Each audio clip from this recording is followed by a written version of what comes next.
let's see. Here we go. Okay, all right. Okay, it's time. All right, it's time. Yes. So here goes in 3, 2, 1. You think you'll want to change your name? Ned? No, not the Ned part, unless you want to. What the F are you doing in here?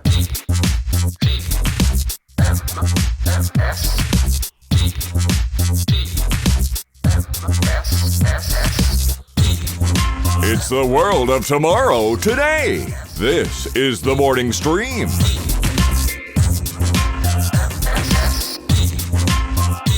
Good morning, everyone. Welcome to TMS. It's Wednesday, July 28th, 2021. I'm Scott Johnson with the jury duty not called up Brian Ibbott. Hello. Duty free. I'm duty free. You Just are like duty you find free. in many airports, many international airports, I'm duty free. That means you're cheaper than ever, and I can get you real good and cheap. That's right, exactly. Well, that's cool. Hey, wait, let's do this upright. So here we go. All right, Brian, he did not get called up to jury duty. Well, I mean, I guess you had to still do your phone call thing and then found out that you didn't have Meet to go. Brian Ibbott. Brian is... His tree has grown over that Brian fence contests for too long. that he tried calling in for jury duty, and they told him his services were not required. Oh, man, that's the people's court. Oh, yeah, I got to do the chickadee check. Hold on. Here you go. Yeah. No, that's not it. Where is it? No. I don't think you've got the little typewriter noise because that was right there. That's like kind of it. No, that was separate. It was like a little electric typewriter. Oh, right. When they were, it was like that was the way of They'd saying. show here's what the plaintiff and the defendant were there for, and then they'd go into, this is the people's court. Our defendants or our litigants have agreed to meet and do their shit in our forum. do their shit. Apparently the chat room's having problems, so I'm going to restart the stream here and see if I can't figure out what's going on there. Laggy business. It appears to be a Twitch thing because you and I are fine. I'm going to pause this. Gosh dang it. I hate when this happens. Hold on. Okay. All right. We're connecting. We see it. Servers are being weird. They're all typing so fast they're not going to see my damn message. All right, here we go. Let's go. The show's good. Show's good. Okay. I think it's solid. Chat room, confirm you can see us? You're good? Okay, they can see us. All right. Something was weird with Twitch, and now it's fine. It wasn't us. It was them. I blame Twitch.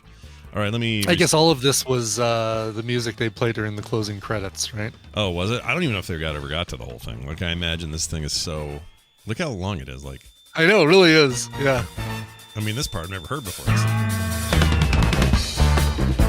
There's a band. So, there's a band in a studio that's just doing this for 4 minutes. Yeah, they're really into it. It's like super a serious. guy on the congos and or bongo drums and... the Congo Bongos, I like to call them. Congo Bongos. Oh, that's such a great video game. So when you're, so you're done. They don't, and you're not on some list for like the very next thing. This is how this works, right? You get called up. I don't know how it works. Yeah, I mean, basically, because this is what's happened all 3 times. Well, I take that back. 2 of the 3 times that I've been called for jury duty. The second time, I actually showed up.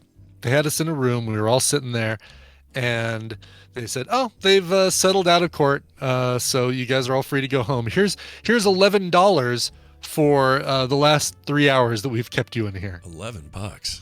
Yeah, that's like, oh, great! I can go get an extra value meal. Thanks. I mean, it's not nothing, but it's not nothing. But hey, if I were home, I'd be charging a lot more than that for freelance.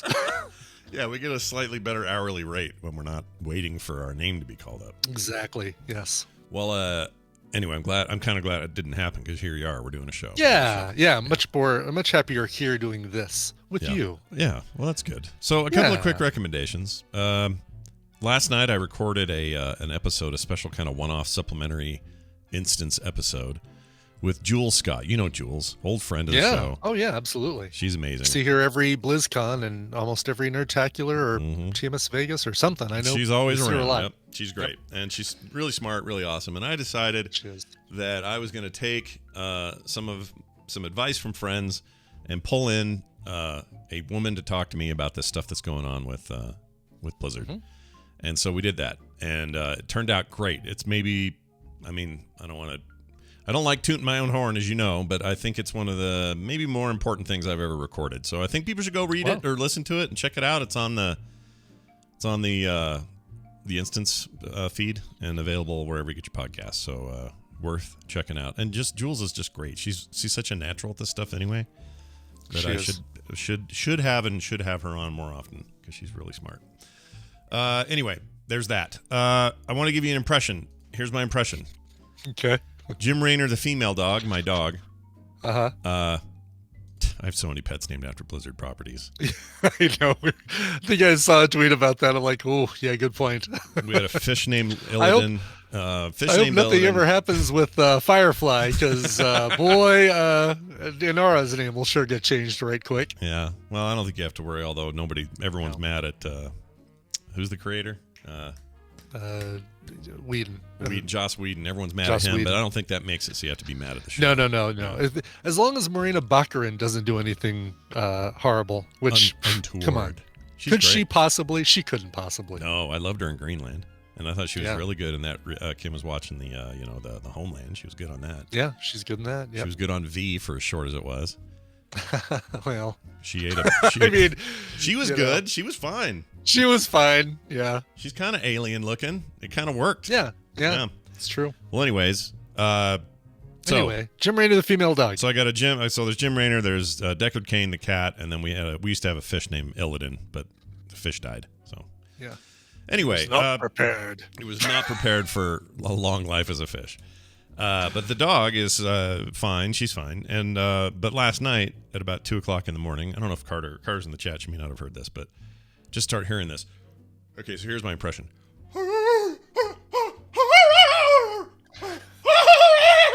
Like that. Is this during, is she asleep doing this? Yeah, well, it's supposed to be. She's in her kennel. So I don't know. I'm just hearing it and I'm like, what the frick is going on? Little night terrors. And it sounded a lot like that. And by the way, I just did that and I heard some dog upstairs barking. I think it's Carter's dog. Somebody just barked at it. Nice. But anyway, it's the weirdest thing. So we put, it's summer, so you don't want to have big fluffy hot blankets in their kennels because at night they don't want to be hot or whatever. So it's a lighter, kind of almost like a towel-like material, but it's a good size and rumpled up and you can lay on it and stuff. Sure. She's in there on that, and I didn't think much of it. I'm thinking, well, maybe she just needs to pee. Is she got her tummy hurting? Like, what's the problem? She's awake. She's not sleeping. And so go to let her out, and she darts out of there. And I'm like, great, she's got the runs or something. Something's weird. Mm-hmm. But she doesn't want to go outside. She doesn't want to do anything. She just stares at me, looks at her kennel, stares at me, looks at her kennel, stares at me. Okay. And I look at the kennel, I'm like, I don't see anything. And I get down there looking, trying to see maybe she barfed in there, or maybe there's a poo hanging around, or whatever nightmare scenario. I'm looking for it. I'm finding nothing. It's all very nice. She just had a bath yesterday or 2 days ago, whatever it was, and all's well. So I'm like, what is the problem? And she's looking at it and then looking at me and I'm going like this. Yeah. So I go get another one and another towel, larger version of this thing. Pull the one that's in there out of there. As soon as she sees me coming with the other one and starting to put it in, loses her mind and starts to try to get in there. Like she's not even letting me lay it out. She's just so excited to be in there with it. Like, you understood me. And she's just cramming in there. New towel. She grabbed the corner of it. She's pulling it herself over to the corner and getting it all laid out. And that was it. That was all it was. Huh. She didn't like what she's laying on. And there's nothing wrong with what she was laying. I didn't smell funny. I think maybe it was a little thin. So maybe her little bones are just aching from kind of not having a lot between her and the bottom of the kennel or something like that. Maybe. Boomer, on the other hand, is a giant slab of fat, so she is her whatever blanket. Yeah, exactly. But she's such a spaz. Yeah, man. Daisy, this drives me nuts, and she does it more and more the older she gets, but she does her little sleep barking thing, and it's like closed mouth.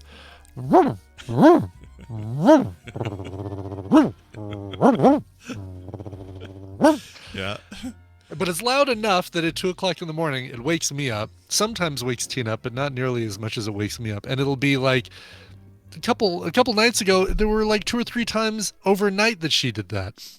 What's does anything ever precede it? Like you can like say, oh, this was the night she heard fireworks, or whatever. No, never seems to be any sort of correlation to interactions with other dogs, with fireworks, or other loud noises, sirens, things like that. Mm-hmm. It's just sometimes she dreams of the UPS guy. Apparently, Yeah. She and Tina both dreaming of the UPS guy, Well, and Daisy's reaction is to bark. Yeah, he's a hunk of a man, that UPS man. He is. Well, he's got quite the package. I feel you. Usually from Yeah. Amazon. Got a big smile on that package, ready to go. That's right. Exactly. Yes. Unless they give it to you upside down, then it's they're frowning. We've. Are you guys still putting out food, by the way, for the delivery folks? Yeah, we got like a tray, that basically an ongoing tray of like snack items, and then a cold thing of bottled water. So yeah. Yeah, we phased it out. It was basically we just kind of let it run dry, and then brought it back in, because otherwise there was no exit strategy. If I really wanted to do it right, now that I think about it, I would have gotten smaller and smaller containers to put all the snacks in, so it didn't look like we just weren't restocking it.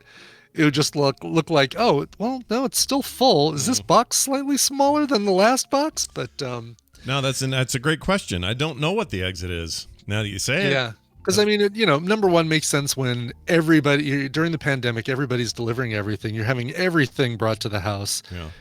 Yeah. And also Christmas time, and it's just a nice thing to do. I don't think we've gotten any sort of flack or any sort of disappointment registered from our delivery folks. UPS, FedEx, still bringing stuff, still dropping stuff off, picking stuff up when we need it. So. Yeah. But I haven't thought about it. It's a good question. Here's my guess. Okay, this is my guess. Yeah. I would probably be like, all right, well, it's just one extra thing to manage. Maybe we can phase that out. And if something like this comes up again, we go back into full mode. Hey, we're gonna go the extra mile for people again. My wife, on the other hand, will probably do this until we're dead. That's my guess. Perpetuity. I mean, this is a Kim thing, right? If she could, she'd put hot lasagna and Tupperware out for every driver that comes by, and a little fork and napkin. If she could, there'd be a tear and a freaking table placemat for the guy every night. Like, that's what she'd do. Exactly. Lit candle. All right, you got 5 minutes between your next delivery. Sit down.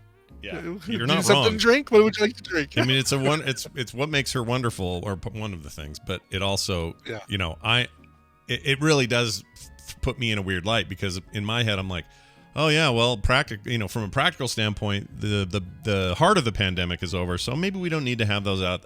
Like, I don't even think I can bring that up. There's no way she's not doing this forever. There's no way. Right. Just keep doing it. It's permanent. Yeah. Yeah. So if anyone needs a bag of chips or a nice cool thing of water, I know where you can get one. Come to the house. Yeah. I guess it's no big deal. All right. That's it. Let's get Dunaway time. Yeah. We didn't have him Monday. That sucked. We missed him on Monday. I mean, we had a good episode, but we missed him. I mean, it was fine. I mean, I'm trying to remember, who did we have as a guest on Monday? I just can't remember who it was. Must not have been very memorable. No, I don't know. I must be feeling a little cowardly because I can't remember. Listen, Cowardville, I know FEA. Yeah, I can't remember who we had on Monday as our special guest. Play Divinity 2, you coward. Wait, what is? I don't even know what that is. Oh no, stream might have gone off again. Oh, did it? No, we're good. Yeah. We're still at Okay. at full. I think Twitch is having issues today. I think that's what's going on. We're doing our best, everybody, but I think we're okay now. Okay. Look at this. It's Brian Dunaway joining us. Hi, Brian. Good morning.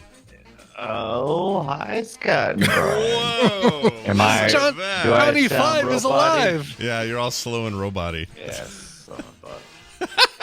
Are you at home today? Is that why?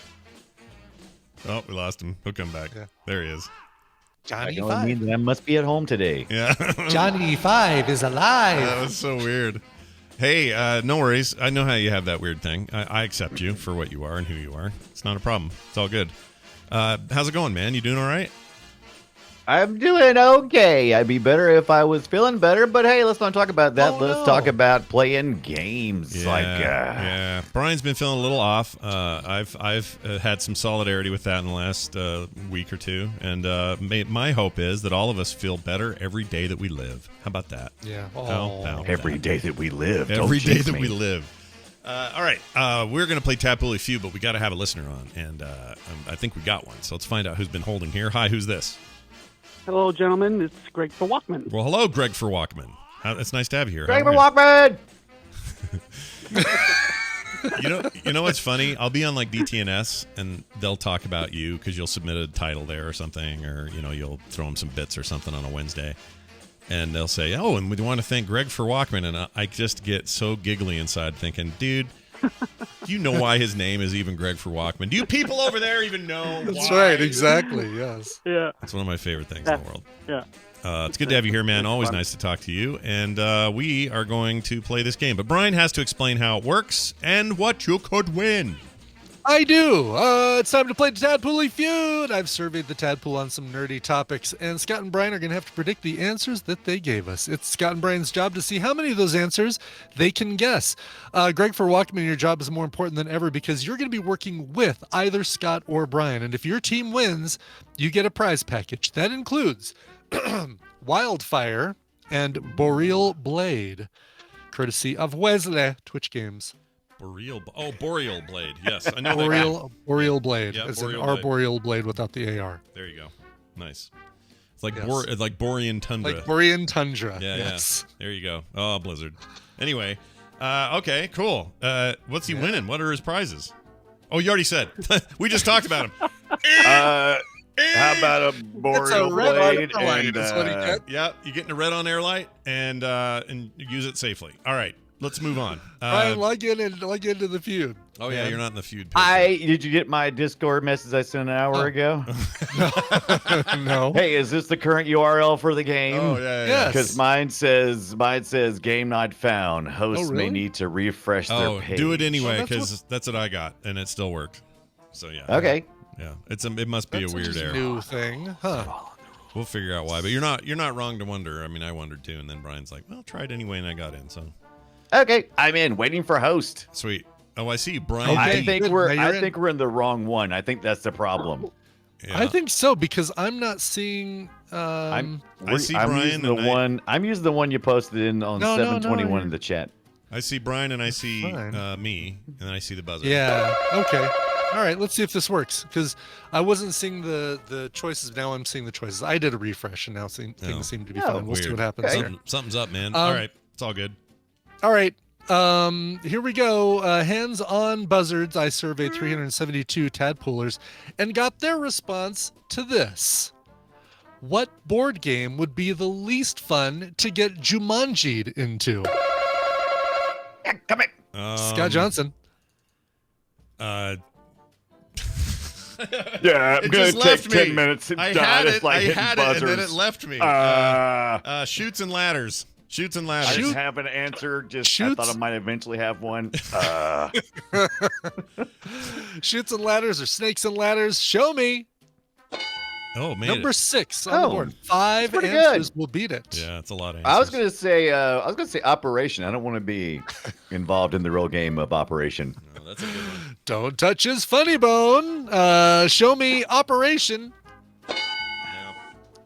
At number 3 on the list, Brian has control of the board, and Greg for Walkman, you'll be joining Brian as part of this as part of this game. Yeah. Excellent. All right. How's it, you feel good about your chances now that you know you have to work with Brian? Is that cool? You're all right with that?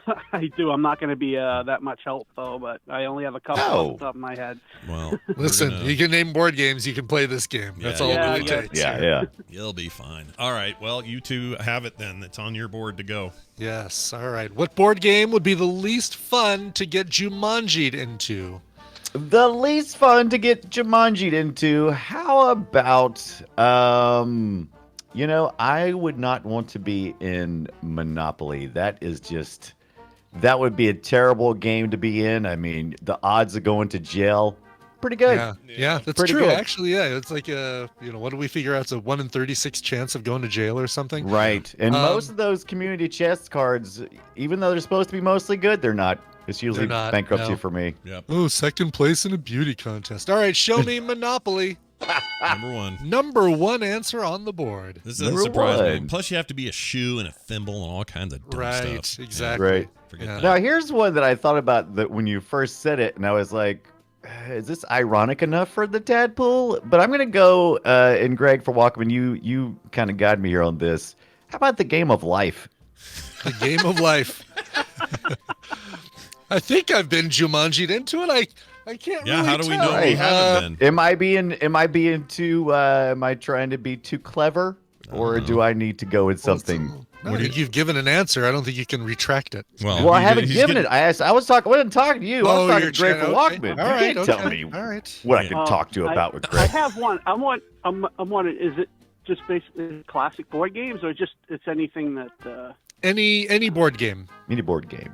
Yeah, like the class, but I would think it'd probably mostly be like the old stuff, like That's what you it's know, probably going to Milton come to people's Bradley minds. stuff. But these are also a bunch of nerds, and I'm guessing Right. there's some tabletop stuff in here that they'll say. I mean, I have one that just popped right into my head when I first Do it. heard it. But Do then, it, Greg. Pandemic. Oh yeah, dude. Oh, okay. Yeah, That's that a would be a good one. terrible game. I'm going to go with Pandemic. That's a lot better than the game of life. That's a stupid guess. Go ahead. Looking around, didn't we get Jumanji'd into Pandemic? All right, show me Pandemic. Yeah. Fifth Yes! answer on the board. Number 5. Very Nicely good. done. Damn it. All right. And I keep tearing up my cards, and they just keep appearing. How about, Delta's the worst expansion ever. Ah. right? I'm going to go back. I'm going to say Mousetrap would be a terrible game to be stuck in. Oh, that's a good one. I'm going to That's a good one, dude. Yeah, I like it. Oh no, there's a ball heading for me, and the swimmer, the diver is jumping off the diving board. All right, show me Mousetrap. Yeah. Number 4 answer on the board. Nicely You're, done. you're sealing up all these, all the low-hanging fruit. Yeah. Right. Oh, that one just brought another one to my head. What Give it. about Hungry Hippo? Oh my God! Now that is kind of like Jumanji because they have to face those hippos. So yeah, that would be perfect. Oh, yeah, Hungry, but hungry hippos. what are you in All this right. scenario? Are you the ball? Are you the marbles? Are you the hippos? Like what You're are totally the marble. Yeah, Okay. you got to be the marble in All that right. scenario. Marble. you? Okay. The marbles are coming after me. Oh no, the hippos are gonna eat me. All right, show me. Because Hungry, it's Hungry Robin Hippos. Williams. Yeah, right. Hey, it's on Number there. 9 answer on the board. Well Nice. Bastards. Okay. All right. done. All right. I would hate to get Jumanji into Trivial Pursuit, but for a totally different reason, you might think. The card says moops. Moops. Moops. Right. I'm sorry. It says moops. All right. Oh, go ahead. how about Clue? Oh, Clue would be it. I would actually want to be Jumanji into Clue though. That's Really? unfortunate. Well, But as yeah, long I'm as gonna you go. can I'm get gonna out go of with it. Clue. Yeah. Yeah, if That's you a could great The answer. Scarlet hubba hubba. Yeah. All right. Oh, Show me Clue. our first strike. Oh no. Number 16, by the way. People said it, just wasn't Didn't high make enough it. to Yeah. make the cut. I thought that's a good one. That All would be right. good. All right, Scott. Let's say let's, 4 answers left on the board. let's do Risk. Let's get Risk out of the way. All right. Answer too. Show me getting what is it? Tusk? What's the property that's up in the Ukraine, northern Russia area? Oh, yeah, the weird. I don't remember how it Yeah. is, but now I know what you're talking I about. have never played Risk. What? Really? I know. What? I know. I have never played Risk. How is that even? a All thing? right. I don't know. Show me Risk. Ooh, Look at and there's that. your reward. Number 7 answer on the board. Oh, nice. I like that reference you just made. All right, Thank you. let's see. Thank you for catching that. So I'm gonna just. Oh, this is probably dangerous.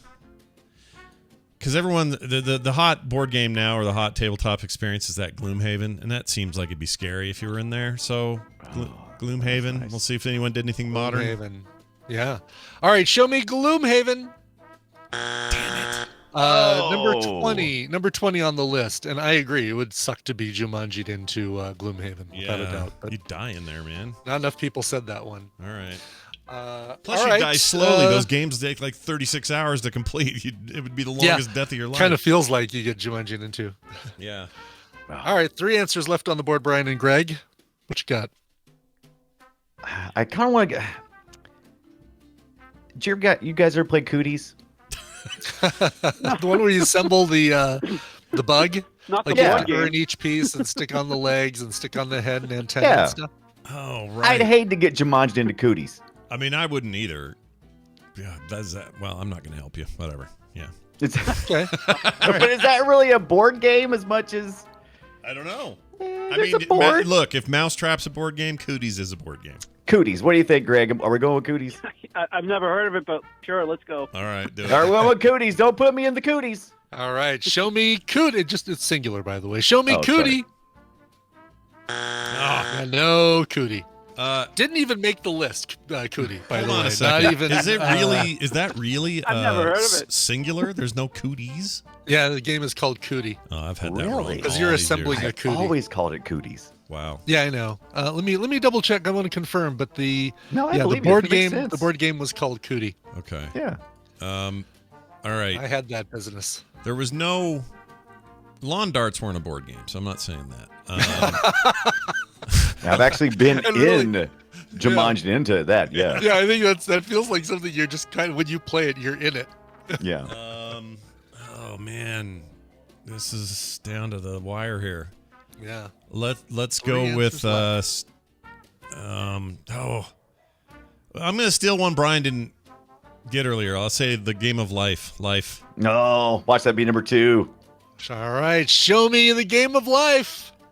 Ah! It is indeed number two answer on the board, the game of life. Yeah. Wow. I think people's argument for that is that you're forced into a car, kids, home, all that stuff without Right. That's funny. without any choice. That's funny. All right. Well- How about? Go ahead. Oh gosh, Scrabble. Scrabble. Scrabble. Don't Jumanji me into Scrabble. All right, show me Scrabble.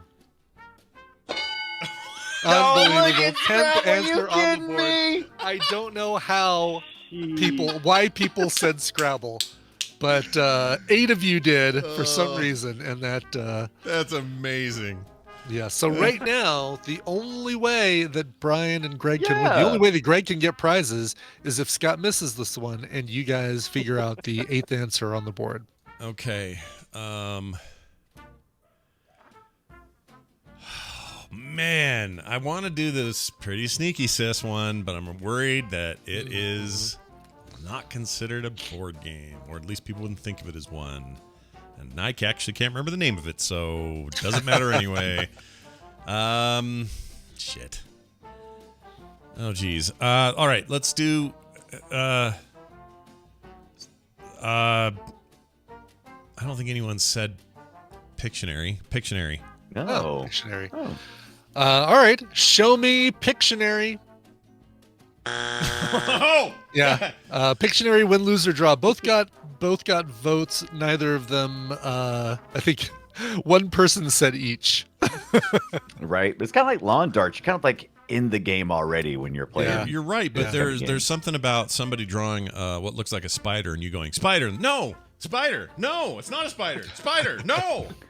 It's a cootie. It's a cootie. Exactly. It's cootie. I thought it was plural. It's cooties. No. Oh, I just thought of another one. All right, sorry. Go ahead. It's their turn. All right. This is it, right? Oh. By the way, this is you're on your 3rd strike. So if Yeah, you do it's that not last get one, Greg. Yeah. No pressure. Well, I have 3 that I can think of. One I don't think is a board game. Jenga, but that's not really a board game, but that doesn't mean right. anything. But Candyland and Battleship. Those Oh, 3. man. Battleship's Both not those are one of good. them. I think I would hate to be in I mean- Battleship myself. Yeah, but Candyland looks like a nightmare. Yeah. That's true, too. So what do you think? Which one are we going with? I'm trying to think of what fellow poolers what would the say. tadpole, Yeah, right? What the that's the tadpole trick. would say. That's the trick. I don't even know what I answered on this. Let's go with Battleship. I'm leaning towards Battleship as well. Battleship. Okay. All right, you sunk my battleship. Oh man. What is that one? That's bugging me. You do get one more guess. Oh, I will guess. Because this is your third. You're on your third strike, so Okay. it's a chance to clear the board. But Chess. chess, great answer. Show me chess. Yeah, for the record, so Battleship came in number 13 on the list. Chess came in at number 30. Interesting. What could that What's- last one what's like- possibly be? Is it Candyland? It is Yeah. not. It's not Show Candy. me number 8. Sorry, of course.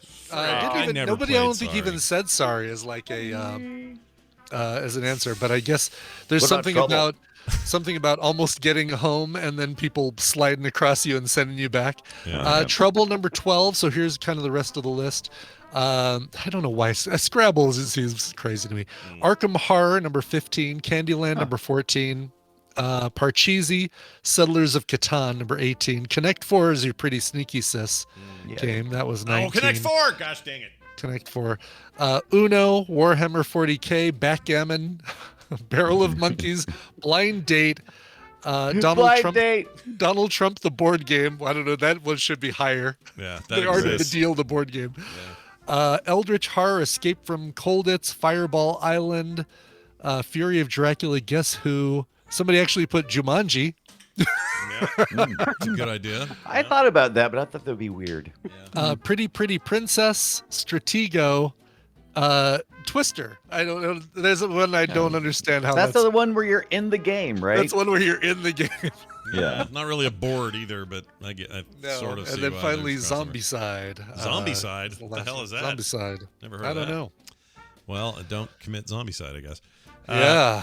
Well, what does this mean? Greg lost? Is that what that means? That's what that That's means. what it means. So these prizes will carry over to Monday. Oh, Greg. It's okay, though, because we still really like you. And this was one of the more fun ones we've ever done. So I hope you had a good time. Did you have a good time? Oh, I had a blast, guys. Thanks. It always makes me happy to hear from Greg. Greg, take it easy and give our best to Bastin. All right. Hey, Brian Dunaway, well done there, buddy. You did it. We did all right today. Yeah, You did all right. You got almost every answer on the board, so that's really good. Yeah, it wasn't bad at all. That last one was tricky, but here's what's not tricky. This weekend, we are watching Aliens. Yeah. Game over, man. I'm so excited. I can barely handle it. I'm so excited about this Yeah. because it's been a while anyway. I like to watch it as often as I can. I've seen it a million times. Don't care.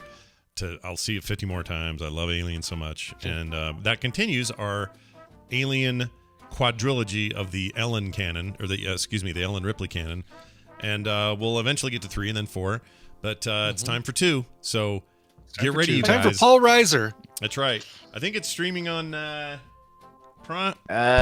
Max? Might be Max. Max or Prime. You don't remember. Maybe both. Maybe both. I don't know. Prime Max. Right. You know what? I hate to say it. Did it It's get pulled? not. It's showing not streaming anywhere. I'll Oh probably get no, pulled. Amazon. No, Amazon Prime. It is They definitely. pulled it. That's where.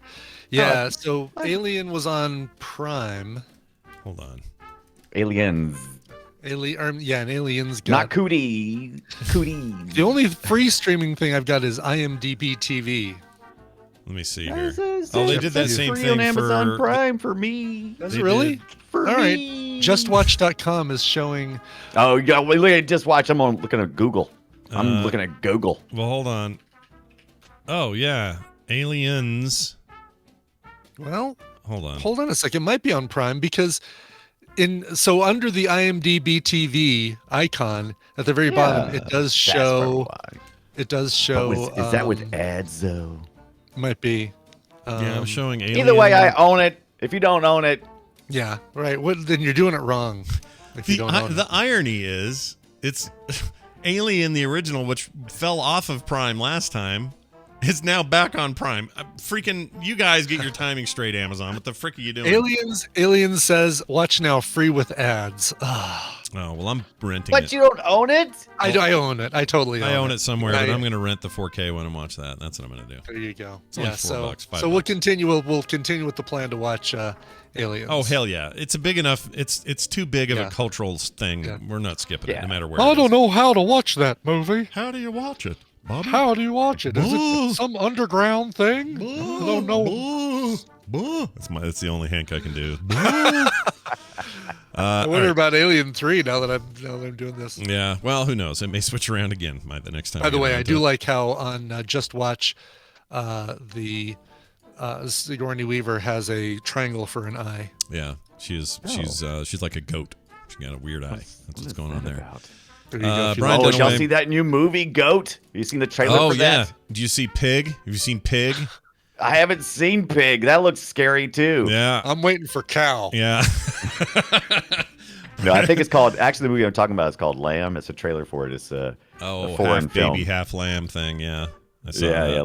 Looks wild and scary. Oh yeah, that play button is right on her eye, dude. Right on her eye. Yeah. That's great. Oh. It's almost like it's foreshadowing the fourth movie. Yeah. She mostly plays in the morning. All right, that's going to do it then. Brian, have a great rest of your week. Feel better, and let's talk again on Saturday. Bye now. Let's do it. Bye now. All right. By the way, Alien 3 not streaming anywhere currently, so I guess we'll just keep an eye on that one. Yeah.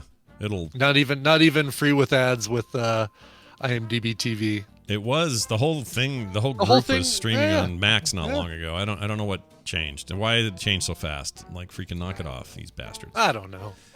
All right, we got a quick news story here we're gonna do. So enjoy Okay. this. It's the news, and it's brought to you by.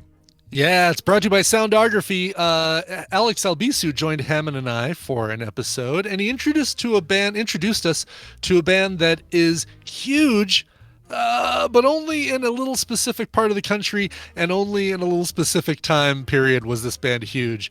But in that area, man, they were huge. Who am I talking about? Well, you'll just have to go listen to the most recent episode of Soundography called "You Gotta Listen to This," with our special guest Alex Albisu from the Dad Chronicle and Joystick and Mouse and ANTP, of course. Very nice. He was on the Instance a couple of weeks ago. Did a great job guesting with me. Really enjoyed He's it. great. Just his voice, but what Look, can we you can't. do? It can't be perfect. Every Death Star has its tiny hole to shoot shit in. You know? Every Achilles has its heel, and Alex's just happens to be his voice. That's how it works. All right, let's get to It this. was great having you on, Alex. Yeah. Here is the Kraft macaroni and cheese ice cream story that I had to tell. All right, we got to talk about Okay. this. Wait, those four words shouldn't go together. Macaroni, cheese, ice cream. I agree. What? I agree with you, but apparently Kraft does not agree with us, and they think this is a good idea. So let's see what they've done here. The Kraft Heinz company, they make the ketchup or Sure. ketchup, has partnered Cheese with Brooklyn. singles. Yeah, the cheese. Yes, the cheese singles as well. They partnered with the Brooklyn-based Van Leeuwen Ice Cream Company to introduce a limited edition macaroni and cheese flavored ice cream. They say in a quote, "We know that there is nothing more refreshing on a hot summer day than ice cream." I'm with you there. It's good. Well, unless you're dehydrated, then probably water's better. But anyway, Yeah, far better. Yes. that is why we wanted to combine two of the most iconic comfort foods to create an ice cream with the unforgettable flavor of Kraft macaroni and cheese we all grew up with, says Emily Violet, Senior Associate Brand Manager for Kraft Macaroni and Cheese. She said this in a news release. To create the cheesy dessert, Van Leeuwen churned the flavor of Kraft macaroni and cheese into its ice cream. Now, are they just talking like the packet that you get? Yeah, that powdered packet of cheese. Ugh! That's Yeah, generous 'cause to that- call it cheese. Because that, in and of itself, there's nothing cheesy about that. It is salt and orange flavored, and not orange the fruit, but No. orange the color. Orange the tan. Let's see here. Not only does it taste delicious, she says, but it also is also made with high quality ingredients that contain no artificial flavors. Oh, come on. Are you telling me your Kraft macaroni and cheese flavor isn't literally an artificial Right. flavoring? Made with high quality, no artificial flavors. So, just like our Kraft macaroni and cheese, what? I don't no. buy it. I don't buy it. Are you telling me I don't that bright orange, that hunter orange powder is a natural color and natural flavor? No, there's no way that comes. There's no way. I don't even think that's just like straight up dehydrated cheese. There's something else going on there. Yeah. I don't buy it. Yeah. On Instagram, she called it, quote, the ice cream you never knew you needed. No, I still know I don't need it. I'm still pretty good without it. I'm all right. Although if somebody sent this to us, we'd eat it on the air. I would totally eat some on the air, but we can't because it's all sold out. Oh, it's all sold out. That's the problem. It's gone. Mountain Dew sent me a 6-pack of. I got on their list a while ago with that when they had Mountain Dew Black or whatever it was called, Mountain Dew Special Dark or something like that. Dark brew. Yeah, I still have that really cool like cocktail glass for it. But they sent me a 6-pack of Cake Smash Mountain Dew. It's not zero, but it's Cake Smash? So it's a full-on sugar Cake Smash Mountain Dew. Oh, weird. How's that? How's it taste? It tastes just like a freaking birthday cake. Oh, gross. That seems like too much. It does. It is too much. Like basically, you're not a fan of this, right? You ended up trying this and didn't like the zero sugar. You know what? I gave it another shot, and I've come around on it. I like it, and it makes a great mixer for gin and vodka. By the way, Major Melon. I wondered about that as a mixer. I didn't. I forgot to ask you that, but it's for whatever reason. The neighbors make fun of me because it's pink. I'm drinking a drink that's pink with gin and vodka in it. Yeah. But that's because Dave is not in touch with his feminine side. He needs to work on that. He's not. This is true. Yeah. So anyway, Mountain Dew Cake Smash. Weirdly tastes just like birthday cake, and I'm not sure that's a good thing. No, it seems dangerous and bad. Ooh, not peach Jack Daniels and Major Melon Mountain Dew, JC Calhoun. Ooh, they don't call him the Calhoun for nothing. Let's give that a shot, Brian. Yeah. Baja Blast Zero is good with tequila, says TVZ Gone. Nothing's good with tequila. Least of all me. Yeah. I don't we actually have some of the Baja Blast in Zero as well outside in cans, and those are cool because they're black. The cans are black with like the cans are black, yeah. A little bit of cool. A little bit of, I don't know. The ones that aren't, the ones that are sugary are way bright colors. I like the black ones. Yeah. I don't know. Call me weird. So Gwen Gunn asks, wait, what does birthday cake taste like? Can't you have any cake for your birthday? Is there a specific cake for birthdays? It tastes like that typical white cake with frosting with sprinkles, Store-bought, which I associate with, store-bought that I associate with, or Duncan Hines Betty Crocker mix, but it has to have the sprinkles. That's what this tastes like. That's foul. That's foul. It is foul. It's super sweet. I have no interest in that now. I don't want it ever. And it's like in a 16-ounce can. Ugh. So I was like, oh well, I'm throwing half of this away. It's just too sweet. If they put this in like one of those little mini 4-ounce cans, I'd be all over it. But it's just too much. So I gave cans to Tristan and Kay. That's how you should do it. Say, knock yourselves out, guy. Enjoy your birthday cake in a can. By the way, so another one I've gained a little bit of a taste for. Yeah, it's not my favorite, but I didn't like it at first, but I kind of like it now. Is the Pepsi Zero Mango? I like this. It doesn't taste like soap. No, it's maybe at first a little bit, and I don't like mango because it generally does taste like hairspray and soap. Yeah. So maybe at first it kind of hit me, and I was like, oh, I don't know about this, but for whatever reason, these have grown on me. I don't have them that often, but they're all right. If you're looking for an alternative and you don't mind a little Pepsi in your life, is Pepsi okay? Well, then there you go.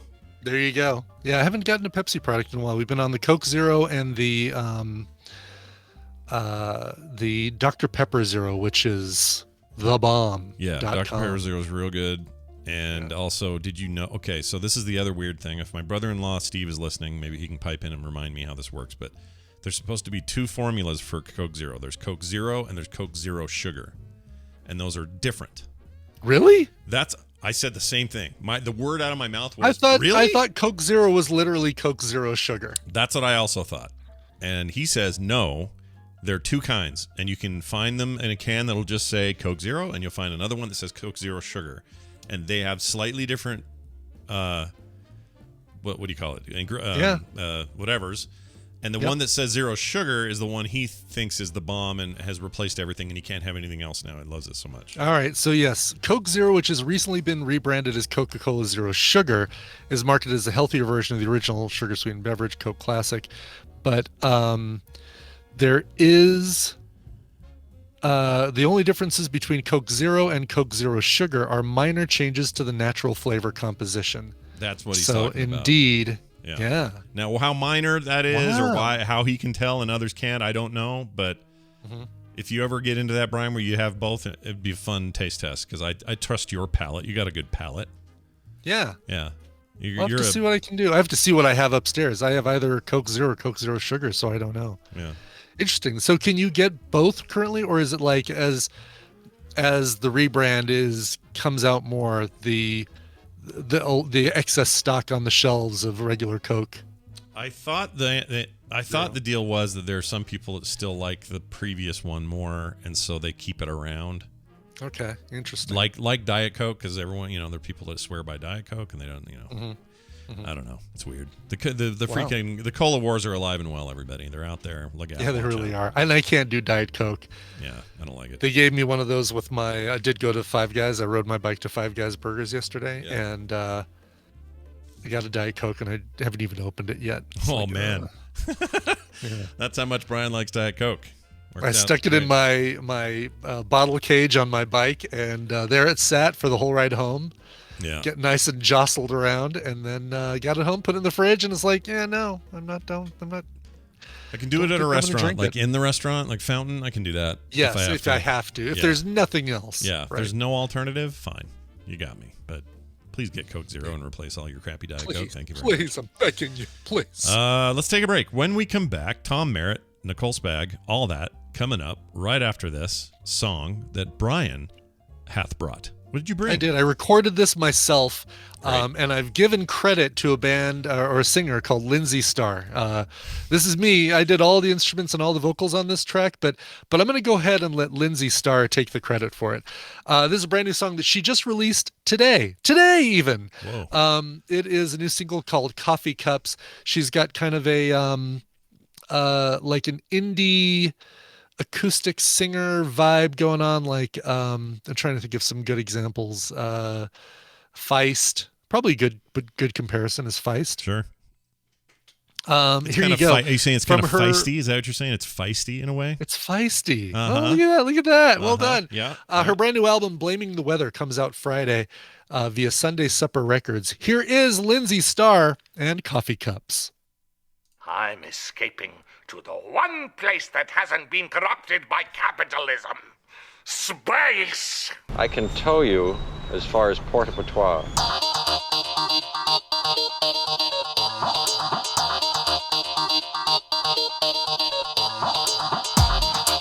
As Shakespeare said, shit happens.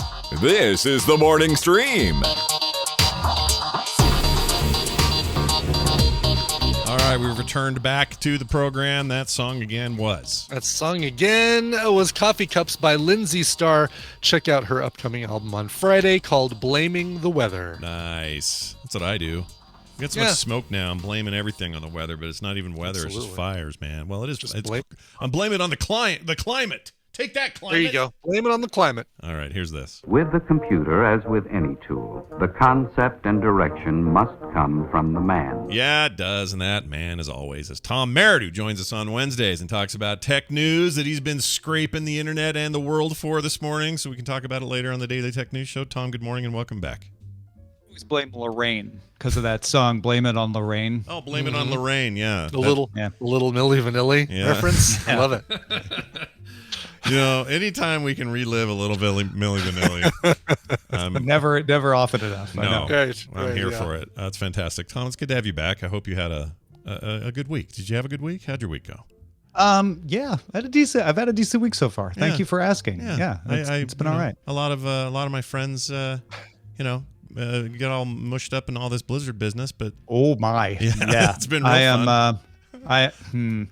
I'm glad that's not directly in the center of my coverage area, because that is not an easy thing to cover. No, and Scott, I don't envy you, and by all accounts, you've done an adequate to wonderful job of covering this. Well done. Doing the best I can with what I've got, but boy howdy, I just don't know how soon there'll be another ice cream social. If I had to make a wild guess, I think that'll probably be a while. So we can just make that happen on our own. That's true.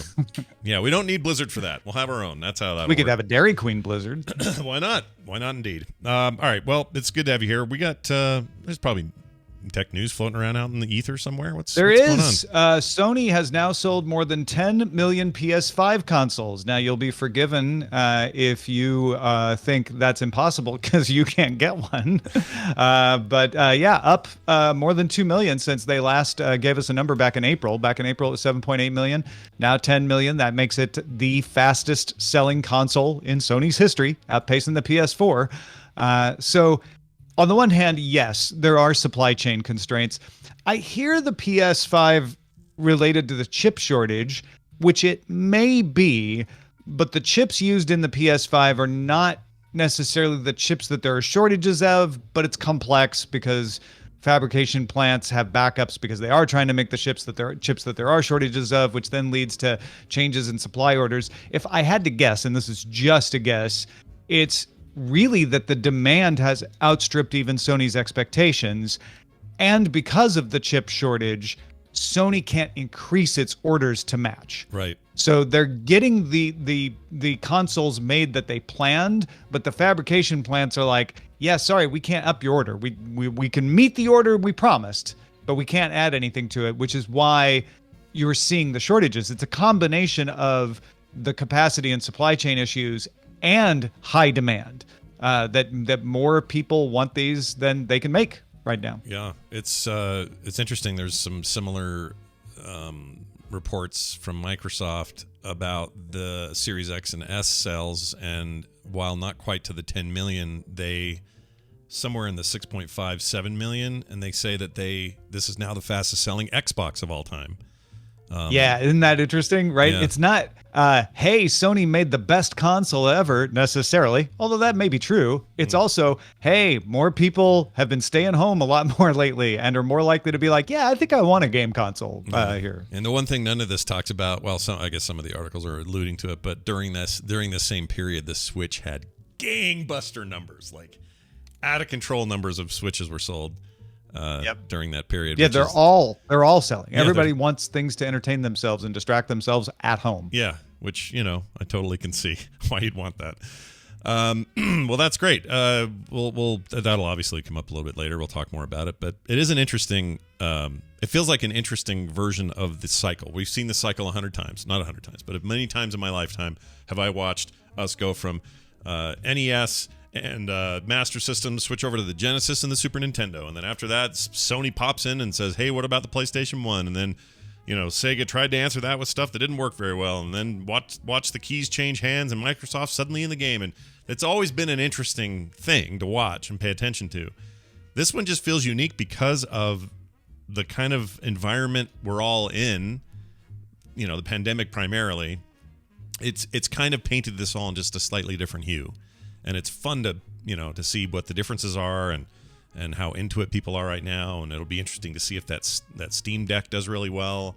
Like I've got all kinds of anticipation for how weird the business is getting right now. It's really, really fascinating. Yeah, my thoughts on that Steam Deck are that it will probably do better than previous efforts from Valve at hardware, certainly. Oh, 100%. But that doesn't mean it will necessarily do great. Right. In the grand scheme of things. And whether in that range that I'm talking about, that's good enough for Valve to be like, yeah, no, that was worth doing. Let's keep making it. I think that's an open question. Yeah, I also, I agree with that. And people who think that this is somehow going to, unseat Nintendo's portable market share are smoking some weird crack. But if it's it's well, not gonna do that. I don't think they even need to be smoking anything. They're just wrong. They're just wrong about it. Yeah, you don't have to be smoking crack to be wrong. It's not an either or, right? First of all, it's a matter of scale. The scale of Nintendo, like it's astronomical. Like it really is astronomical. Like the number of Switches sold could go from here to Mars and beyond. Right. And so it also. I bet a lot of people who buy a Steam Deck, in fact, probably more likely people who buy a Steam Deck will also buy a Switch. Mm-hmm. Because they just want to have both. Yeah, it's already been a big crossover. PC players, their other go-to has been the Switch. Like that's been their console to add in, and so. And if they can be like, oh, I can have a PC Switch and a Switch. Yeah, get all the Switches Flip the switches, baby. And then you can put them together, and you can have a sand switch. But what if I lose my switch? I also have a sans switch. Because I'm then your sand switch. And if somebody you're at the should beach, come out with the switcheroo. The switcheroo. They should come out with a new handle called the switcheroo. glue the Nintendo Switch to the back of the Steam Deck. Sign me up, Brian. There you go, the switcheroo. Pre-order. I'm ready to pre-order your switcheroo. It sounds great. Thank you. That Kickstarter will be launching shortly after this. Let me know. All right, excellent. Well, this and more will be on the Daily Tech News Show today at 2:30 Mountain Time. I'll be on. It's Wednesday. It's my day. I love it. I love being on, and that'll happen today. So check that out. Tom, anything else going on you want to mention? I do. FreeTomNewsletter.com. I've got an audiobook coming. You're going to want to know when it is, and that's the best way to find out about it. It's going to be cool. It's got art from Scott. It's got professional voice actors. So it sounds great. Yeah. It's about a secret society that has influenced world events since ancient times, and a woman who wants to like jazz, who gets caught up in it, and maybe the secret to saving the world. All of that. Project Vera coming soon. FreeTomNewsletter.com. And one day, if you guys, enough of you sign up, he'll be free. We will free him. It'll happen. I feel it. Tom Merritt, take it easy with seeing it. Never get. Oh, he was going to say never gets old, but I cut him off. Never gets old me cutting off people. All right, let's get Nicole in here. All righty. Let's see. Ooh, she's online. That's good. That's good. I feel like we got a real chance today. And we're gonna surge forward, ever forward, never back. If Nicole answers her phone. Here we go. All right. Let's hit this.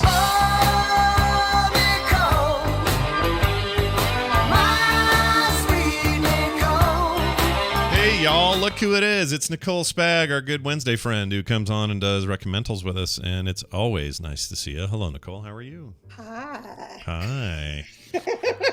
Dude, I got to tell you, so yesterday, I got kind of cold down here, and but I had these meetings. Put some clothes on. No, well, that's the problem. It's all t-shirts and shorts, right? But the air conditioner thing blows right on me right here. So woe is me. It's 100 degrees out, but I'm down here being cold. Anyway, it's over there now. But your blanket, you should have seen me. I was all huddled up, had it all like tightened up to my neck. My birthday blanket from Nicole, and just getting work done. Took a couple of meetings while I looked like I was like all cozied up like a little kid on a Saturday morning. It was amazing. It was great. Kim sent me a picture of you sleeping. Oh, she did? Aww. Oh, that sounds creepy. I bet I look terrible. I was watching you while you were sleeping. Well, it's good to see you and have you here, as always. I'm happy to be here. Yeah. I have some fun Reccamentals for you guys. I like fun. Let's get straight to them. Speaking of Reccamentals, Brian's got a couple here. Brian, you want to set these up? This first one is I don't usually like doing a Reccaменtal during a series or a limited series that we're watching. I like to usually wait until we get to the end. So this is kind of a hesitant Reccaменtal because I don't know if they're going to stick the landing. Okay. And I've got concerns already that they're not going to stick the landing. Okay. I have a feeling I know what show you're talking about. Oh, I'd be surprised because it's already, all 8 episodes are already out. Maybe. Maybe. Okay. All right, so it's funny because this is the best clip I was able to find from this, but it in no way gives you a hint as to what the series is. All right. So go on ahead. Here it is. Hey, it's freezing up here. Why don't you come back to the house? Hey.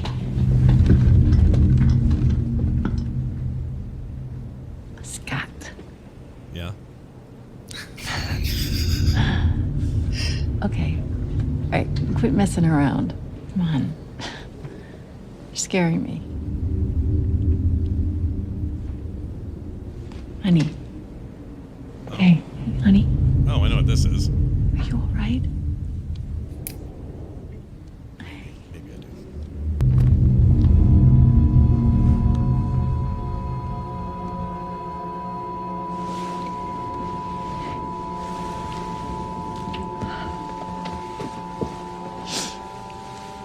If you're there, come back. Just come back. I have no idea. What is this? Yeah, I definitely was way off. Yeah. On what I was thinking is going to be. Do you recognize the voice? I feel like that sounded like Toni Collette at first, but I don't think it is. I don't know who that It's is. Julianne Moore. Is what you're hearing there. And this is a brand new adaptation, a Stephen King adaptation called Lisey's story. I have been waiting to watch this. You love you love subscribe to Apple because she loves all things. You do. You're a big. So your opinion on this when you do finally watch it, I'm really going to be interested in, because have you read the book?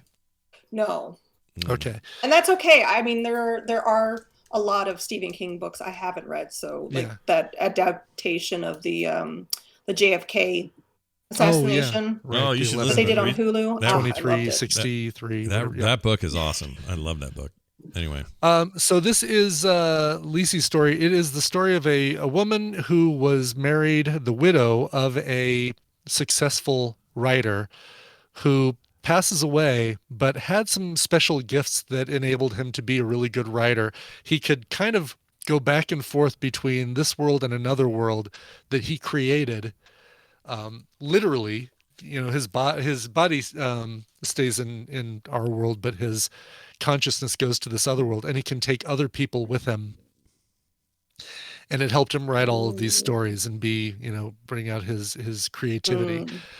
But she's, it's even though he died 2 years ago, she is still not dealing well with it. There are people coming after her because he's got a bunch of unpublished manuscripts. So like a really angry fan is coming after her, a very like misery level angry fan.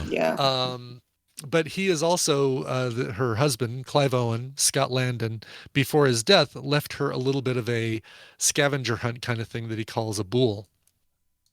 A bool? And how's a that? bool, What's that? B-O-O-L. Oh, never heard of that. Okay. No, I haven't heard of that either. And it is sending her on all these rediscovering paths that are taking her to both the current dimension and this other dimension, and sending her back and forth. Her sister is played by Jennifer Jason Leigh. Actually, two sisters, Joan Allen and Jennifer Jason Leigh.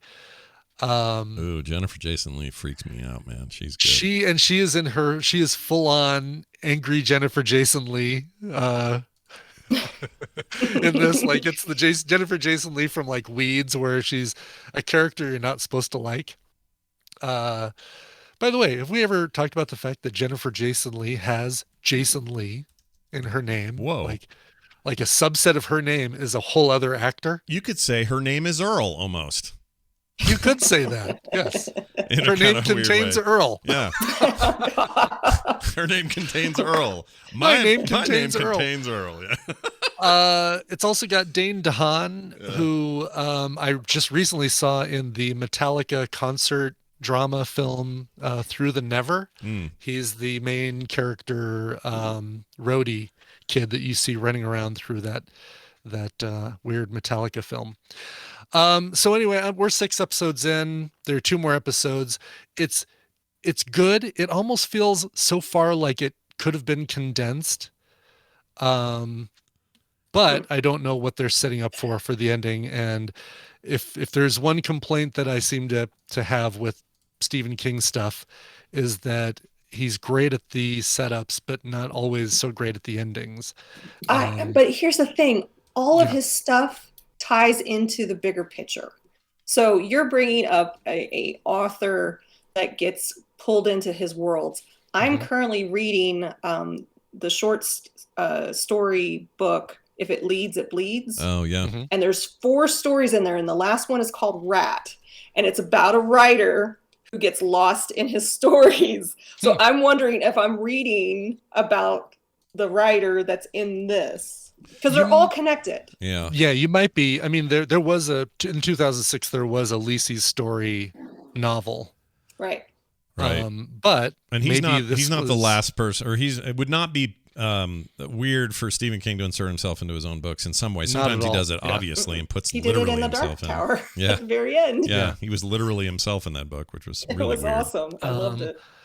There was something, let's see. There was a short story called Lisey and the Madman that was in McSweeney's Enchanted Chamber of Astonishing Stories in 2004, but that's not him.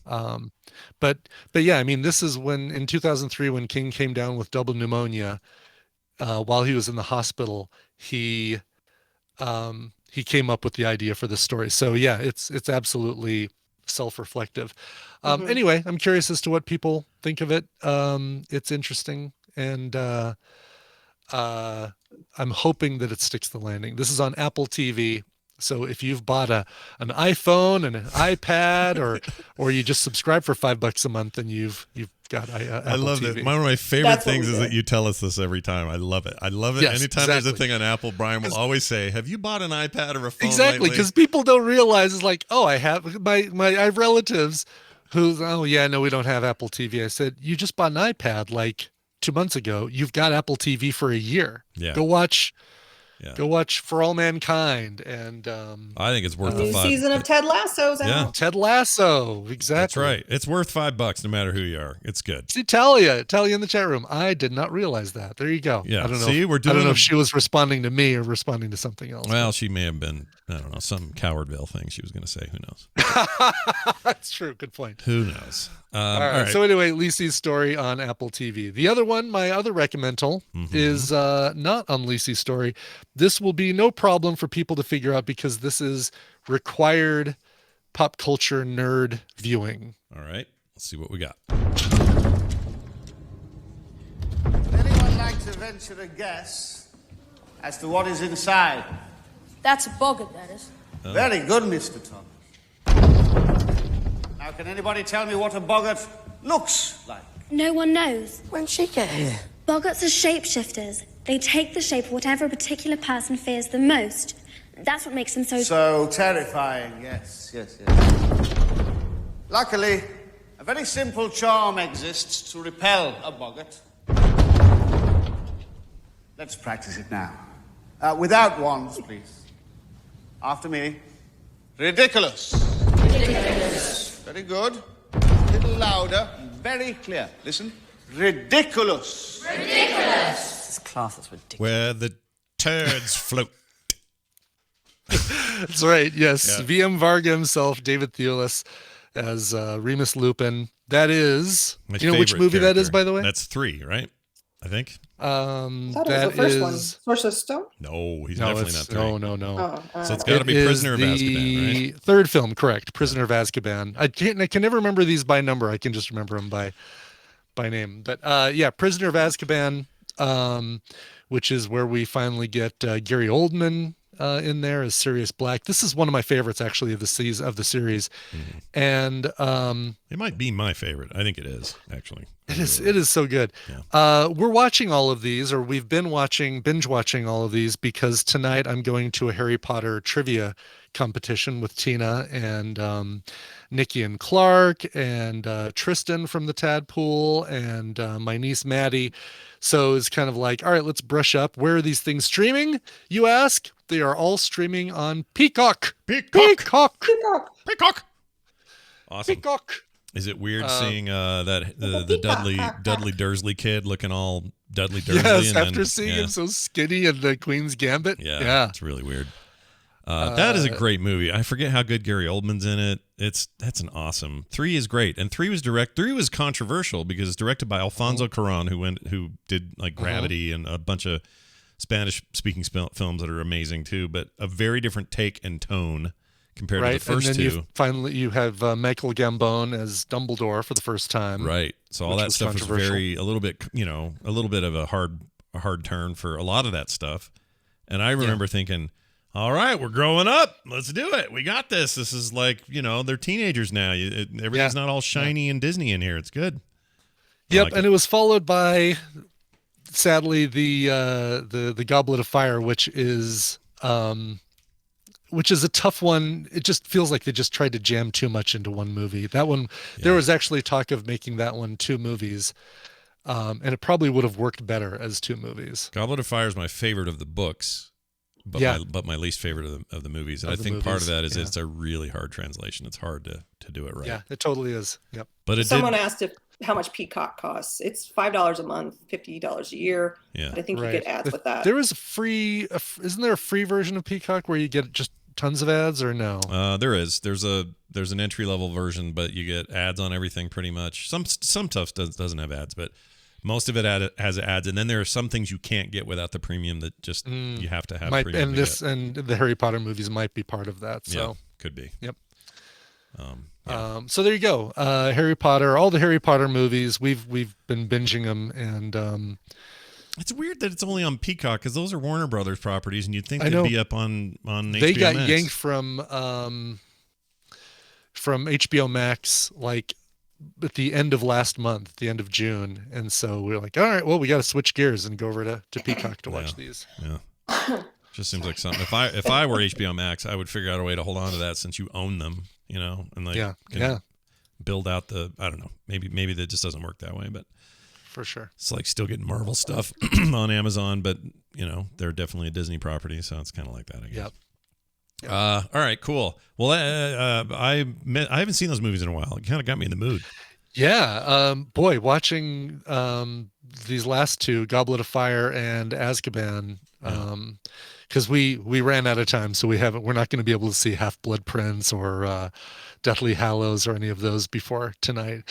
So, but watching those last couple, it's like, wow, all right, we'd seen the first two apparently a lot, but we had not seen Goblet of Fire or Prisoner of Azkaban since it first came out. Yeah. So, well, good time to watch them, especially if you need trivia. For sure. Hopefully they don't ask you anything that is like in the books, but the movie changed. You know what I mean? So you're like, if they do, there are people on our team who know the books really well. So yes, that's awesome. All right, yeah, Chad, I know it's Parasite time. I get it. All right, moving on. All right, Brian, Nicole, here's a clip. I'll bet Nicole's seen this. I just have to think she has, but I could be wrong. I hope. I bet Brian hasn't, and I'm going to recommend that he does. This is something I ended up seeing purely by accident, and with Van, we were babysitting him, and he really wanted to watch this. He's 2, so it's always kind of hard to know what he really wants to do, but he loves this, and I sat and watched the whole thing, and I became completely enamored with it. Here it is. Antarctica. Home to the deadly leopard seal. The mighty killer whale. And Steve. Thunder, feel the thunder. All right, any guesses? It's a penguin Is movie. this the abominable snowman one? Nope. This is a penguin movie, and Nicole is correct, and it's actual penguins. It's a documentary type thing. Oh, yeah. Okay. It's called Disney's. It's not March of the Penguins. No, it's Disney's Penguin. I think it's just Penguin is the name. I think I have that right. I'll make sure. But anyway, so it's so weird because I don't know if anyone has noticed, but like the serious nature documentaries that Disney produces, high-end quality stuff. Like it's on the level of like the BBC, the Life series and that sort of thing. Like really, really amazing photography, incredible location stuff, capturing amazing wildlife stuff. Like a kind of across the board, they're really good at that. And I'd seen some of those, and they usually play it a little more straight. Like it's a nature documentary, and we'll tell you about what this animal does, and you kind of move on. This thing is about penguins, and it's specifically about, I forgot the name of the kind of penguin. It's a weird name, not the emperor ones with the cool yellow up around their neck, but the little short dumpy it's ones. like it says Aduli or Adelie. Adelie penguin. That might be right. They're the ones that you'd think of as a stereotypic penguin, right? Yeah. She have a flip phone. Do they have flip phones? This is funny. I actually watched this. This is the one with Ed Helms. Yeah, so Ed Helms narrates it. I didn't know this for the first 3/4 of it. I didn't know it was Ed Helms. He's absolutely brilliantly used in this. He is amazing as this narrator. And the way that they do it, I know that they have fully anthropomorphized this story and made this character, or made this one penguin who's late to everything, builds his nest a little later than everybody else, meets a female really late in the game, so his eggs hatch late, which means his kids are a little younger, which means they're in danger of the predators and all this. Like, I know that they've done this on purpose, and that there's no way that Steve the penguin is actually thinking what they're making him seem like he's thinking about or any of that. They completely have anthropomorphized it and made it fun for kids to watch. However, it is so well done and has so much heart. I fell in love with this thing. And maybe it was coming off of a week of such nastiness around the Blizzard stuff and other things. Mm-hmm. Maybe that was a big problem or part of this. But it was the most delightful, wonderful, tear-jerking freaking thing I've seen in a long time. And it was funny. And they use a bunch of 80s music all the time. When he's like trying to find a mate, they played. You swear you were at slow dances at the prom in '85, Brian. It was amazing. I actually watched this, and I think I recommended it last year. You watched this movie? Yeah. Oh, it's how great. did I miss this? How did I not remember that? You know. I don't remember. Well, I'm trying to remember if either. I'm looking it up to see if I did recommendal it. Is I might this- not have. I don't think he did. Yeah, I don't remember that at all. I mean, I did Penguin Town, which sounds like this. Right, which Yeah. is Well, that's no, the- I would remember if it was not me. And it was a completely different movie. No, you're right. I don't remember that at all, though. If you did, We absolutely watched it, and it's rare that I'd watch something that and not use it for recommendals, but it's possible. maybe you But, didn't like it. Maybe it was like, I don't know. No, I loved it. Yeah, we did you? thought Okay, it was good. great. Well, I was blown away by it, and I'm happy to hear someone else saw it and knows what I'm talking about. I loved it. Yeah, Now I'm being told my yeah. daughter's like, well, if you think that's cool, watch the lion one. Apparently, there's an amazing lion one. that I Yeah, gotta watch. after this one, Tina watched the elephant one, which Mhm. was kind of heartbreaking. Yeah. So yeah, maybe you watch the lion one. Yeah, I instead. watched the lion one first. Don't subject poor Van to watching elephants get stuck in mud and die. And stuff. die. I don't want any death if I can help it. Although he was watching one about little turtles getting scooped up by birds, and only like one of 1,000 ever make it to the water. Good. The turtle made it to the water. I now understand that dumb mini game.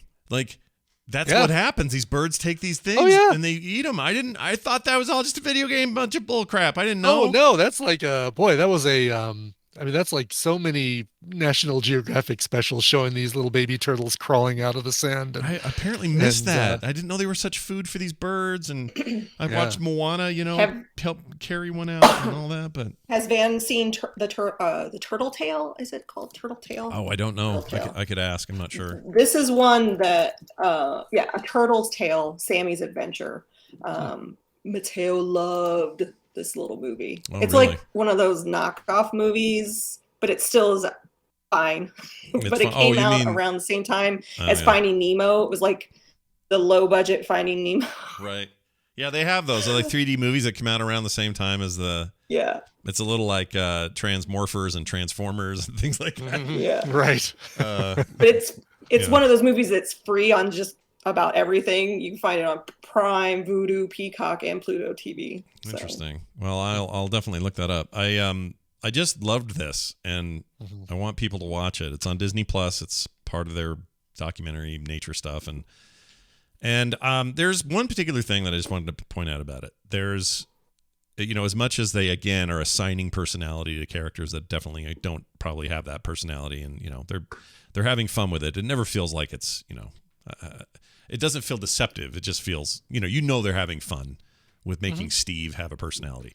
Right. Right. But there's a point in this thing where, and Brian, you'll remember this, where Steve's trying to build his nest, and he waddles off to get us a little rock and bring it back and put it in the nest. And these these other dicks, just Yeah. they're going like this. They're They're going, taking his rocks. yeah, and they're just kind of looking at him like this. And he leaves, and they're like, come over and get it. It is some of the most amazing behavioral animal footage I've ever seen. Like, as funny as it was, and whatever, it was still kind of an amazing thing to watch these other birds. Oh my gosh, penguins! almost like if they could be whistling like, and Yeah, taking one of his yes. rocks and sliding it over to their nest and stuff. And it was over and over and over. He did it like 6 trips, and he would get up there and look around, going, "I swear I had more rocks here." Right, you can see the expression. Dane DeHaan, by the way, apparently, in addition to Ed Helms, you've also got Dane DeHaan and Blair Underwood, which I don't remember where they were. Oh, I don't remember where if they they are at provided all. voices, but Dane DeHaan, who I talked about in Lisey's story earlier. Oh, okay. Yeah, I don't Cool. remember them Another being connection. in. I don't remember anyone's voice but him. No, Ed Helms. they're listed in the cast, and I don't remember anybody but Ed Helms doing the voice. So. Mm. And once you realize it's Ed Helms, you can hear it. But at first, I didn't know, and I just thought whoever Totally. this is really nailing this. Like just the timing and the, I don't know, all of it was great. Anyway, I loved it. Go watch it. Because also, again, this isn't some cheap veneer. Underneath is this really gorgeous, amazingly shot film. It's beautiful, like just beautiful stuff. So anyway, go check it out. All right, Nicole. Yes. Never last but never least, Nicole. Let's see what you got. Did you bring a clip? Oh, I see a clip. Oh no! Oh no, that's just the link to A Turtle's Tale for you. Oh, okay. Thanks. I think Van will love it. All right. It's a cute little. That's awesome. I will definitely make the recommendation. So I have 2 shows for you. Which one should I start with? I'll start with this one. Okay. I'm gonna drag you the audio. I started making my own audio clips for you. Oh, no worries. Let's see here. I should start getting these early from you, then I can make sure volume is good. It's probably good. All right, here we go. Do you want me? I could do that. Well, yeah, we could do that. You want to send them to me ahead of time? That's totally fine. Yeah. Yeah. That'd be great, I can make a actually. Dropbox or something. Yeah, I'll just make them so they're leveled. But here we go. We're gonna play this one. I am so single, I'm dressed as a panda bear to try to find a connection with somebody. I'm at the point now where I'm dating, probably to marry somebody. So are you like a nerd or are you like a hot nerd? Baby, I'm a hot nerd. Yes! When it comes to dating, we all go for looks first. Is it love at first sight? So in this show, I'm so everyone glad looks someone as watched weird as this. possible. Yeah. Could you fall in love with someone based on personality alone? Ass first, personality second. And would you still feel that way when you see their real face? Welcome to the strangest blind date ever. This is... nice edit there. Well done. So this is that weird Netflix thing where they date furries and stuff, and then prosthetic face things. Not furries. Yeah, but, so this is a show on Netflix called Sexy Beast. It originally came out in the UK, and the US has done their version of it. I don't watch the whole episodes because it's just vapid people, really. Yeah. I watch it because I want to see the prop work. The masks that they put these people in are amazing. Yeah. Like it's just, there was a show on Sci-Fi. It was Face Off. Yes, Face Off. That show is so great. Yeah. So Mark and I watched like 4 episodes in 30 minutes because we watched the intro of the people. Yeah. And then we kind of fast forward through and then they, kick some of them off. And we just want to see like the reveal, right? So I didn't really watch a lot of the show because they're the actual dating part of the show. How funny. It's awful. It seems like it would be a hard thing. Like I'm just visualizing myself thinking, yeah, I don't think I could do it. Yeah. I don't think I could sit through. The person doing the narrating is awesome because there are times where like the Beaver guy, he's so self-absorbed about his muscles and what he looks like, and he's putting this awful beaver costume. It's just so, and like the little quips that the narrator guy, there's a point where the girl goes, "I'm cold," and he takes off his jacket. You think, oh, he's going to give her a jacket. No, he's showing his muscles off to her. It's like, what? What a D-bag. These people are awful. Yeah. Did you end up watching that Love is Blind thing that was also on Netflix where the people were kept in separate pods and they could talk There's not to enough compelling things to look at. It was interesting. I mean, it was it was interesting from a sociology aspect, but it also, it was like, this is just really a dating show with a clever sociological aspect, which sounds like what this is as well. Yeah, it seems like they probably took that props idea and prosthetics. Yeah. The prosthetics is why I watch it. Honestly, I've given up on dating shows. I mean, way back, probably last week you recommended Zooey Deschanel and Michael Bolton's dating game show. Again, there has to be like a hook to it. Yeah. And that's what's the hook? Michael Bolton? Michael Bolton's your hook, baby. Michael Bolton sings the celebrities. Like, I just don't watch just like The Bachelor. My mom loves The Bachelor. I'm like, F that show. Yeah, I can't watch that. I can't do it. I only watch it for the celebrities. Okay, fine. All right. I can't. I'm with you. I'm kind of, those things cringe me out so bad. But I have to admit, like, the makeup in this did look impressive, and part of me was like, do I watch just a little to see? Maybe I don't know if I can bring myself to do it.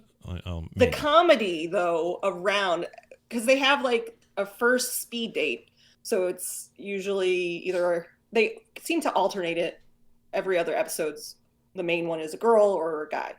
So, and then they bring in the 3 very quickly and they have speed dates and they're at a bar and there's like, it's a real bar and there are just normal people at the bar and they're looking at them.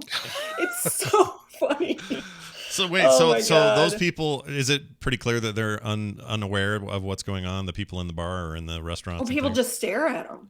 Okay, so they're not faking all that. They're like they put them in real public places and it's TV. They probably are, Yeah. but they set them up to be like, what in the world's going on? So like the first episode is the main is a devil. It's a woman devil, and then trying to think what were the characters. It's just amazing. There's like 47 of them, I think. do they get to total. choose? Like if I'm 48 of them. if I'm a contestant, do I go? I'm gonna be a No, beaver man. I don't think so. Okay. Because like the beaver episode, one of the girls was dressed up as a zombie, and I was like, oh, I feel bad. Yeah, She why would looked you do that? bad. She looked awful, and she was the first one kicked off. Oh man. So yeah. like there's some costumes that are like, okay, that's not too bad. Like one girl's a dolphin and she just looks so weird. Yeah, that's the one that they show on the the trailer for it. Yeah. They try kissing in their makeup too. Gross. Are they? Do they? So do you? Again, do you fast forward. do you as the viewer eventually get to see these faces no matter what? Yeah. That's the point. That's why I would fast forward. We would watch the beginning, which introduced all of the characters, kind of get a little vibe of who they are, fast forward through all the dumb stuff, and then once they start kicking them off, they reveal what they actually look like. Yeah. So well, that's where I would. I could see myself maybe doing that because there's just a human. That's need. the best way to watch it. Yeah, and there's a basic human need where you're like, oh, a disguise. Now I want to see what's under there. It's like, why is it compelling the Batman never gets his cowl ripped off, even though we may know what Bruce Wayne looks like? People still get intrigued by this moment of like, is the Joker going to tear his cowl off and find out it was Bruce Wayne the whole time? There's like some kind of weird primal thing in us where we want the unveiling, and this seems like this is going after that. Definitely. Whatever. So. Definitely. Yeah. So, Sexy Beast on Netflix. They also have a show on the UK. I don't know where. I haven't seen those yet, but this is the US based Sexy Beast. Oh, UK show that did it first, kind of thing. Yeah, that usually means they did it better. Is my guess. That's usually what happens. All right, and I have one more. All right. Okay. I'll drop you the clip here. I had like 3 clips and I was having a hard time, so I'm just gonna do the most obvious one. All right, no problem. Let's see here. Here we go. Hit and play. Get what we came for. I'll be the distraction. You go for the cup. Whose supple skin I seek to remake in your image. In the name of robotics, automation, and the holy sprocket. Trapjaw Triclops. I thought I smelled dirty motor oil. Tila, how dare you sully the sanctity of Snake Mountain? Oh. I sullied Oh, Snake Mountain? okay. I don't even recognize this place anymore with all your new techno crap. The defeat of the insipid Skeletor made us see the error of our ways. Plan after pitiful plan. The so-called Lord of Destruction relied on magic and failed. Because magic is an empty promise, a false god, a sinner's solution.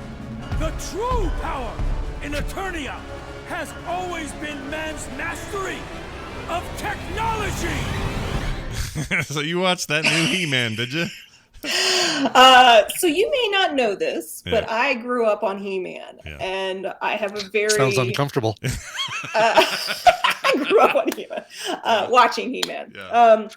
I have a very core memory of memorizing the intro to He-Man, and my dad telling me, you should put this much energy in your schoolwork.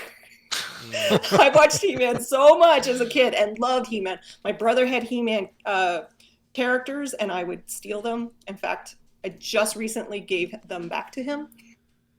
But then I went on the Shop Goodwill site and bought my own He-Man. I loved He-Man as a kid. So I've seen like the reboots come out. I haven't really got into those. Mark was watching this one night, and it just drew me in, and I love this so much. It's only five episodes. It's called He-Man. Was it Revelations? What was it? He-Man. What's it called? I forgot now. Hold on. It's like He-Man. It's not He-Man and the Masters of the Universe. No, it's He-Man Revelation. Yep. Okay. And it's part 1, so there's only 5 episodes out. Yep. It is a much darker take on He-Man. It focuses. I absolutely love that it has more Teela in it. I've always loved Teela. I get more Orko. I get more of like the cool side characters that I loved as a kid. Well, Orko's not cool, but I take your meaning. I see what you mean. Like isn't he cool? He's cooler now, right? Like as back in the day, it annoyed the hell out of it made the paint fall off. No, I loved him. I just love, like, I will say there were a few moments that I go, "Ooh, I don't know if my kids should watch this." So, it's a little bit more violent than the original show. But we watched actually the first episode with the kids. I've kind of been previewing it before. It's a good idea. And my daughter, I paused it on the first episode last night, and she's like, "No, turn it back on." She was getting into it so much. She loved it. Are you, let me ask you this. So there's been some controversy around it. Kevin Smith's been out there, kind of going back and forth. I haven't with heard, fans. I've only heard a little bit of it. Whatever. I mean, my main takeaway is this. So he used to have this thing on his chest that looked a little like the Iron Star, which, some people see as a pretty gnarly emblem of like a Nazism and stuff, but others see it as, it depends on where you're looking at it from. He used to have that back in the old cartoons, like this weird like 4-cross star thing. Now it's like an H. It's got a big old H on his chest. And this is somehow a problem for people. And I don't understand why that's a problem. I didn't notice anything and to focus onto that versus how amazing the show is just a distraction. I agree. Plus, look, the old show had like 12 frames of animation that they used for the entire series, and the voice acting was terrible. It was not. I mean, if you're a kid and you loved it, but careful. Yes, if you I watch loved it now, don't bash my He-Man. I watched it too and loved it too, and I watch it now unapologetically and enjoy it. But I know it isn't. It's not great. It's good. No. It is for what it was. If I showed my kids the old He-Man cartoons, they would be like, "Why are we watching this?" But this, I love it. Yeah, it's so. I'm happy to hear that because I was supposed to watch it last weekend and didn't know. It's kind of sick and I didn't watch it, but I want to see it. And it's fast. I mean, those 5 episodes will go by really fast. Yeah, I'm all into this animation stuff on Netflix lately. They've been doing great work. So. Getting into more character development of like surface. I mean, I understand the He-Man cartoon was made to sell toys. Yeah. And that if you've ever watched the Toys That Made Us, they do an amazing episode on He-Man and how the cartoon was made and all that history. But characters like Evelyn, even Beastman, they've always just been surface. So it's a toy you play with. You don't get much character development. Sure. I feel like this show is finally kind of diving into some fun history of them and why they are the way they are. And I love that. I absolutely love it. Yeah. So I'm happy with it. I recommend it. How's the cast? It's a pretty good cast. Yeah, you have Sarah Michelle Gellar, who is voicing Teela. You have Mark Hamill, who's voicing Skeletor. They have the Shame woman from Game of Thrones. Yeah, Game of Thrones lady playing that's Evelyn. Yeah, she's pretty good. Yeah, I have a clip. Lena Headey. Lena Headey. Yeah, I have a clip of her too, but I didn't give that one to you. No, you're fine. Yeah. Yeah. She's cool. Let's see who else. I was looking at this list the other day. Lena Headey, Chris Wood, who's plays He-Man. I don't know him very well, but others have said he's good. Oh, Dietrich Bader is Trapjaw. Oh, cool. I'm into that. I also like Liam Cunningham, another Game of Thrones guy. He was the Lord of Onions or whatever his name was. Plays Man at Arms, which is awesome. Love Man that. at Arms is I the voice acting is really, really good. Oh, how's in Cringer? the Because show. Stephen Root plays Cringer, and Cringer's terrible. So how is Cringer? Stephen Root, really? Yeah. Okay. How is Cringer in this? Because that's got to be better than it used to be. He's fine too. Okay. I have no negative anything to say about it. I'm really loving it. Someone in the Brian, chat hold on. I asked just me- noticed something I have to tell you, Brian. Brian, Henry Rollins is Triclops. Get out of Yes. here, really? Yep. That's From actually the you Butthole heard. Surfers? Noted You heard in punk that rocker clip. and motivational speaker, Henry Rollins. That's That was great. Triclops in that clip Yeah. talking Okay. about coming to the motherboard. Oh, was that him going off? Oh, Yeah, that's that was great. him. Yeah, that That's was him. great. That's very Yeah. cool. Well, Yeah, I love it. Snarf, I love Snarf. No, Snarf hasn't shown up yet. Well, Wasn't Snarf's Snarf part of She-Ra? No. Snarf was She-Ra. Snarf's a Thundercats character. Oh, Thundercats. Yeah. So he may not show up for a long time. No, every for one of sure. those shows, all of those shows had a Snarf or an Orko type character. That's just the way Yeah. it was back Yeah. then. The cousin Oliver of He-Man, Yeah. or of Thundercats. Yeah, and just Scrappy Doo. They Scrappy Dooed everything back then, and it's just unfortunate. Yeah. Yeah, it's not great. Seriously, it's wonderful. I love it. Watch it. If you're not sure if your kids would, I'm still not sure if I want to. The second episode is pretty gnarly. The episode that I gave you that clip from. Yeah. A father and daughter come to Triclops. That's what he's talking about, and he gets this digital stuff from I don't know where, but he gives it to the guy, and he transforms, and it actually reminded me of Eon Flux a lot, like a close up of the eyeball, and the eyeball turns into like this digital eyeball, and it comes out squiggly. I'm like, oh crap, is that gonna give Ava nightmares? Yeah. And like he has a saw blade for a hand, and you actually think Trapjaw gets killed. Trapjaw gets doesn't- killed? That's the thing. I was like, holy crap, this is more intense than I Whoa. remember. Well, Dietrich Bader, short-lived role on He-Man. Guess that was just a cameo. But they set it up to think. I mean, little spoiler. He comes back. Okay. They always come back. Yeah, that's what they do in the show. Back in the day, they never went away for good. So, all right, It was gnarly. It was a I'm all gnarly in. scene. I was like, oh god. I don't know why the fans, or a lot of the fans, are so pissed. They review bombed it on IMDb and on Rotten Tomatoes. On Rotten Tomatoes, it got like a 94% review from critics and a like down in the toilet from viewers. But it's just review bombing. So just someone's mad about Because something. a lot of them are not. No, yes, because there's a woman in every scene. From Oh, what I'm boo hearing. freaking But who! You it's bunch more- of man babies. It's more of a Tila story than a He-Man story, and I'm okay with that. So am I. So He-Man should is they. still part of it. They're talking about but- He-Man, dude. Like the old cartoon is about as thick as a two-dimensional piece of paper. Like this is them in a new era. They have to make story this time. You got to make something out of this, and it can't just be the internet can eat And a turd. Yeah. They can eat a turd. So I'm saying it's wonderful. I loved it. Well, I'm taking If you your don't like- recommendation. Screw those guys. It's just really well done. I really loved the storytelling, and I can't wait for part 2. Well, there you go. May we all get to ride on top of Stephen Root is my goal in life. Excellent. Well, this is all good, and we will talk more next week with more Reccamentals. In the meantime, Nicole puts these all up on our Twitter account, so follow her at Nicole Spag. And Nicole, anything else you want to say before we let you go? No, nothing's going on. Nothing's I don't know happening.